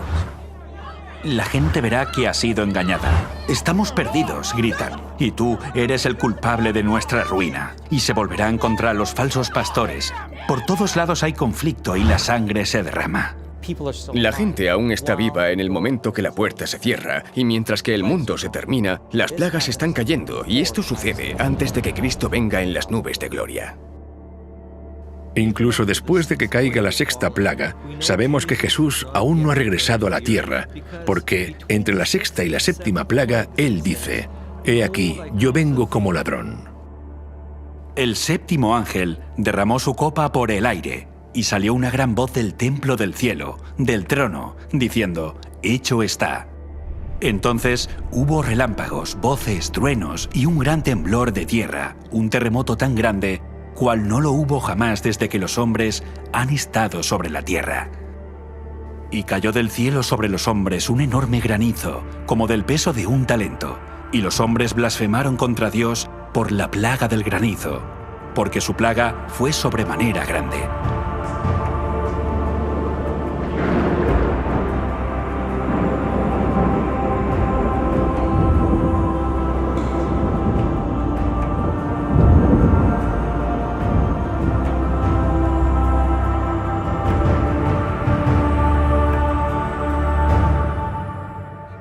Ninguna de las plagas tocará a nadie del pueblo de Dios. Algunos piensan que Dios va a arrebatar a la iglesia antes de que Jesús regrese. La Biblia no nos enseña que Dios nos salva de la tribulación, sino a través de la tribulación. El pueblo de Dios estará protegido de las plagas. Es algo parecido a lo que pasó a Israel y a Egipto. Cuando las plagas cayeron en el antiguo Egipto, Él no los sacó de Egipto antes de que cayeran las plagas. Él los salvó utilizando las plagas. Si esta es nuestra referencia, podemos considerar que en el tiempo del fin será igual. El pueblo de Dios estará aquí cuando caigan las plagas. Todos ellos tienen el sello del Dios vivo en sus frentes, así que cuando las plagas caigan serán capaces de mantenerse firmes. Estarán a salvo de las plagas. Dios los salvará de las plagas, al igual que la familia de Noé fue sellada cuando estaban en el arca y se pudieron salvar del diluvio. Así que aquí vemos que la historia se repite, tanto en Génesis como en Apocalipsis. Será el peor periodo en la historia del mundo. Será un tiempo donde solo podremos subsistir gracias a la protección de Dios. El pueblo de Dios atravesará este periodo y en esos momentos el Salmo 91 será un consuelo. Caerán a tu lado 1000 y 10.000 a tu diestra, mas a ti no te llegará. Ciertamente con tus ojos mirarás y verás la recompensa de los impíos, porque has puesto a Jehová, que es mi esperanza, al Altísimo por tu habitación. No te sobrevendrá mal, ni plaga tocará tu morada. Pues a sus ángeles mandará cerca de ti, que te guarden en todos tus caminos. En las manos te llevarán, para que tu pie no tropiece en piedra. Han llegado a desarrollar un carácter perfecto gracias a una relación íntima con Cristo, y Cristo, como resultado, pondrá su sello en ellos para sostenerlos en el tiempo de dificultad y revelar a los ángeles quién debe ser protegido durante este tiempo de dificultad. En los días de Noé, el arca fue el medio por el que Dios cumplió la promesa de mostrar misericordia a Noé. Por lo tanto, el arca en el tiempo del fin es el medio por el que Dios cumplirá su promesa de mostrar misericordia a aquellos que entren al pacto eterno. Por lo tanto, la promesa se cumple mediante la sangre del pacto eterno. Dios ahora ordena a sus santos ángeles preservar y proteger de las últimas 7 plagas a aquellos que están dentro del pacto mediante la sangre de Jesús. Es la consumación final de la ira de Dios sobre un mundo que ha rechazado su misericordia, que ha rechazado su ley y que ha rechazado su justicia. Y al rechazar la misericordia de Dios, no hay nada más que Dios pueda hacer cuando la persona dice, no necesito el perdón.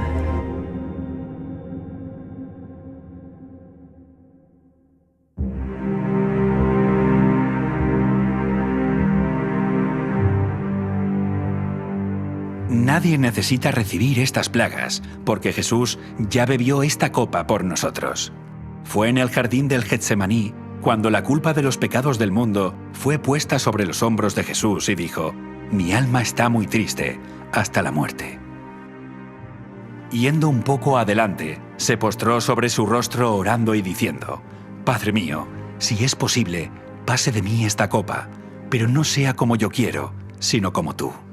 La copa de esta ira y la separación del Padre a nuestro favor rompió el corazón del Hijo de Dios, y al recibir la ira de Dios por nosotros, la Biblia dice: por él seremos salvos de la ira, porque no nos ha puesto Dios para ira, sino para alcanzar salvación por medio de nuestro Señor Jesucristo, quien murió por nosotros.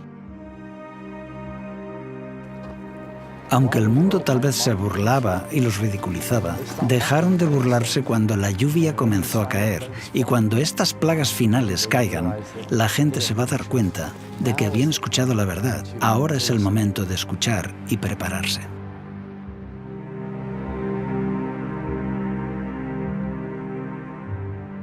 Al igual que las multitudes se reunieron ante el arca contemplando la decisión final que sellaría su destino, así te encuentras tú hoy en el valle de la decisión. ¿Recibirás el mensaje de Noé repetido por el mensaje de los 3 ángeles? ¿Entrarás al arca del pacto eterno descansando el 7º día guardando la señal del pacto? ¿Estarás entre aquellos que guardan los mandamientos de Dios y la fe de Jesús, o estarás entre aquellos que siguen los mandamientos de los hombres? La crisis de la marca de la bestia vendrá y hará que todos tomen una decisión. Después el tiempo de gracia terminará. Como dice la Escritura, muchos pueblos en el valle de la decisión, porque cercano está el día de Jehová en el valle de la decisión.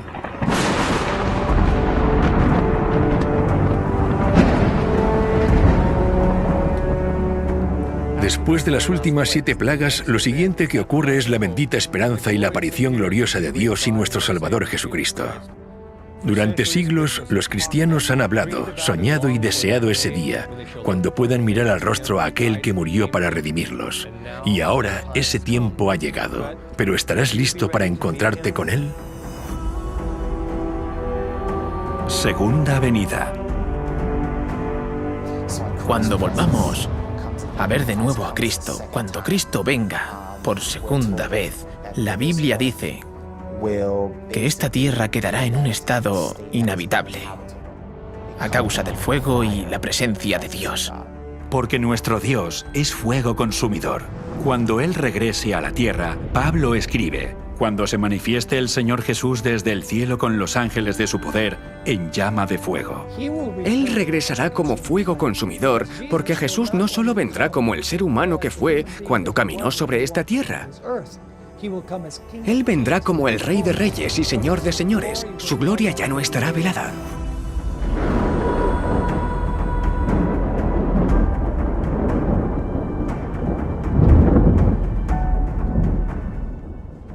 Abrumado con la visión de Cristo viniendo a la tierra, Isaías escribió: ¿quién de nosotros morará con el fuego consumidor? ¿Quién de nosotros habitará con las llamas eternas? Y esta es la pregunta a la que nos enfrentamos mientras nos preparamos para morar en el fuego consumidor de la presencia de Cristo en su venida. Pero después de que Isaías pregunte quién moraría con el fuego consumidor, él mismo responde su pregunta y dice: el que camina en justicia. Solo el justo puede morar de forma segura en la presencia de Dios. Esto significa que el mensaje que dio Noé para que la gente se preparase para el juicio al mundo mediante el agua es el mismo mensaje que preparará a las personas para el juicio al mundo mediante el fuego, porque Noé fue un predicador de justicia.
Como evolucionista, nunca pude entender por qué debo guardar un día de reposo si no hubo una creación de 6 días.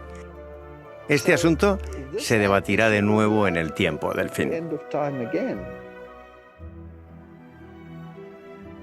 Recuerdo a una señora en particular que vino a mis reuniones cuando hablaba sobre el cuerno pequeño de Daniel 7 y 8 y la bestia de Apocalipsis 13, una profecía que identifica al papado católico. Y ella dijo que había crecido en la Iglesia Católica.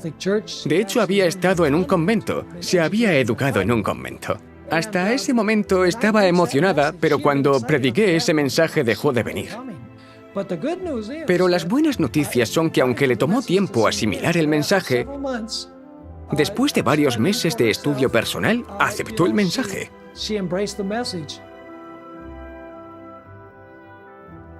Cuando escuché por primera vez hablar del santuario, me pareció aburrido, porque no tenía ni idea de lo que se trataba.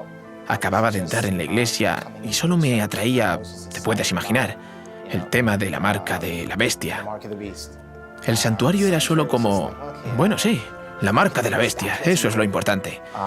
No fue hasta que aprendí a estudiar la Biblia que comencé a ver la belleza de los símbolos del santuario. Cuando comencé a estudiarlo personalmente y me di cuenta de su función dentro del contexto del mensaje de los 3 ángeles, puedo decir que enriqueció y profundizó mi comprensión de la palabra de Dios, del plan de salvación, del carácter de Cristo. Realmente enriqueció la visión que yo tenía del plan de salvación. My view of the plan of salvation.